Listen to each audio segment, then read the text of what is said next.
willnisley.com. Will Nisley.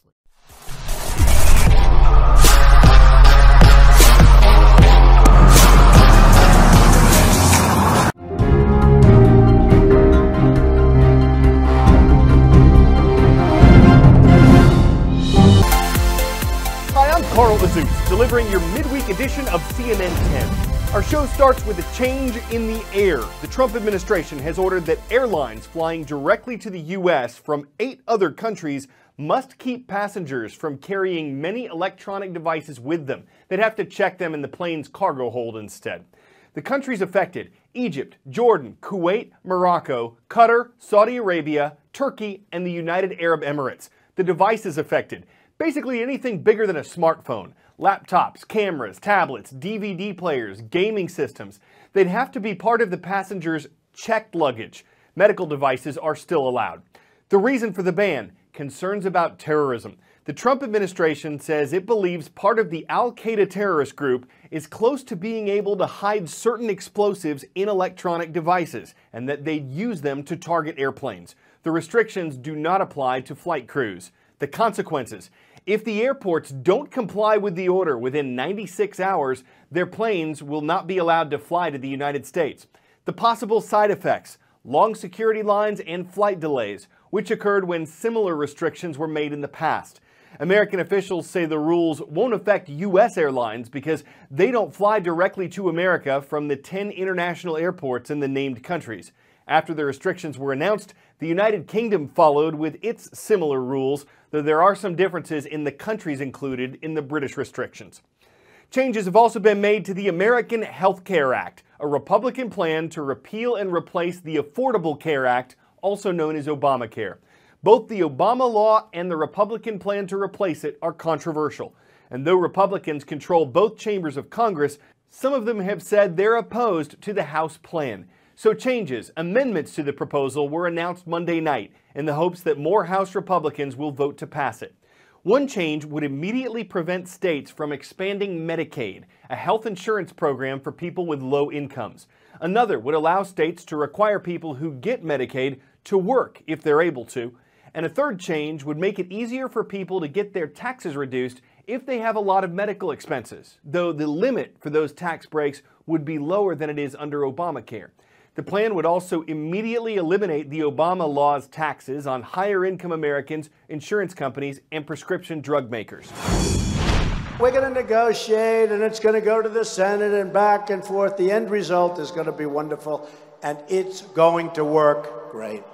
President Trump ramping up pressure on House Republicans ahead of Thursday's vote on the American Health Care Act. Thursday is our chance to end Obamacare and the Obamacare catastrophe. The GOP revealing last-minute tweaks to the bill overnight, hoping to appease both conservative and moderate Republicans who are on the fence to get the 216 votes needed for the bill to pass. It's still unclear whether the revisions to the bill will sway enough Republicans to ensure it will pass on Thursday.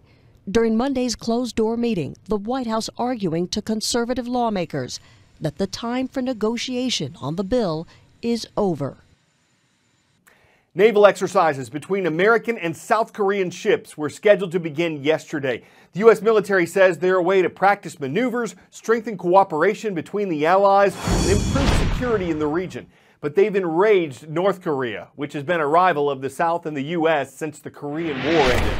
And it recently released a propaganda video that appears to show an American ship and bomber on fire. The North did something like this before in 2013, but the increased threats from the communist country have put other American allies like Japan on alert. Japanese school children at play, overseen by teachers who sometimes join in the fun, until they're suddenly interrupted. At the sound of the siren, children hit the deck and wait for further instructions.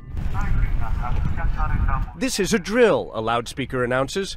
A missile has been launched.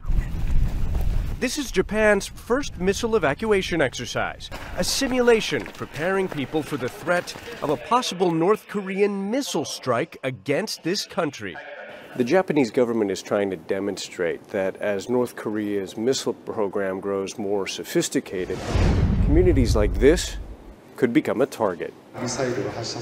When it's all over, a government official thanks the volunteers and promises the Japanese armed forces will do all they can to shoot down North Korean missiles.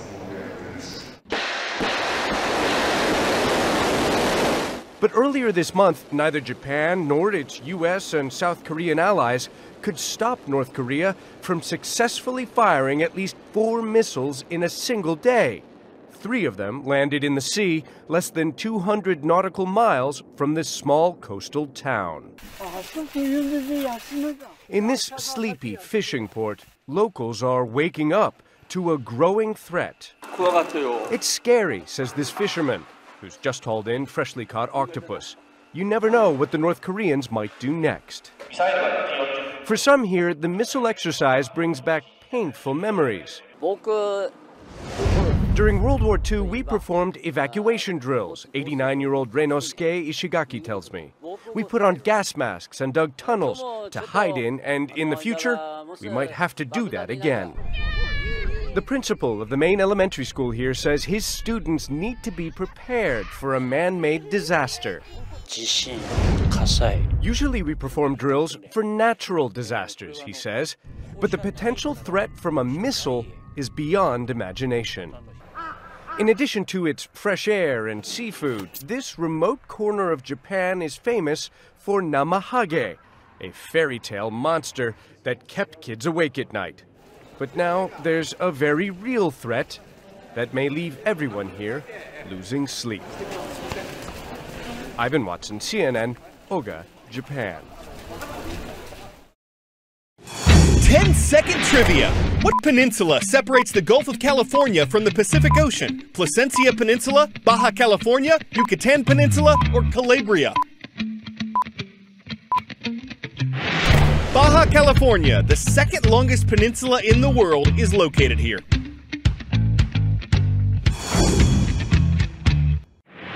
The peninsula, which borders the U.S., is part of Mexico, and it's home to 2 Mexican states, Baja California and Baja California Sur. And it's home to hundreds of thousands who live in poverty.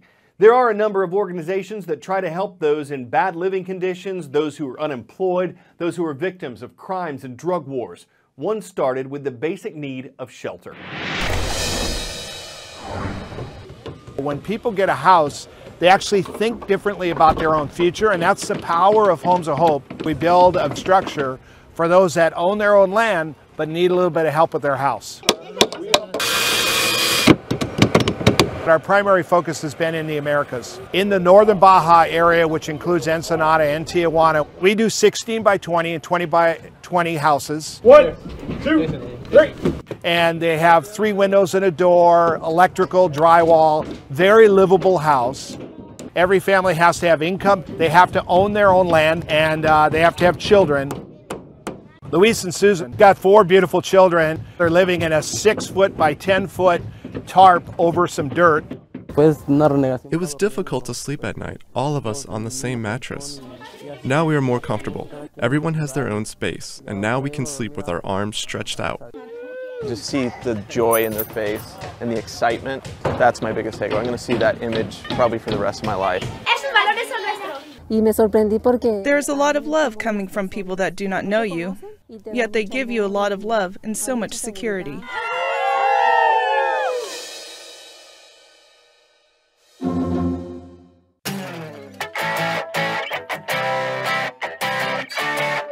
At some point, many people get to interact with a robot, or maybe have one vacuum their floor. Not everybody gets the chance to put on a robot suit. If you're the CEO of Amazon, though, you can probably find a way to make that happen. The company leader is seen here testing out a robot at a technology and robotics conference. In this Twitter video, the man and the machine don't walk or pick anything up or really do anything much besides flail. But that doesn't make the suit a failure. Its movements may be robottled up, and even though it looks kind of alien, it's obvious the moment you lay mechanized on it that in arm wrestling, thumb wrestling, high-fiving, or dabbing, That thing is armed and dangerous. I'm Carl Azus, and that's CNN 10.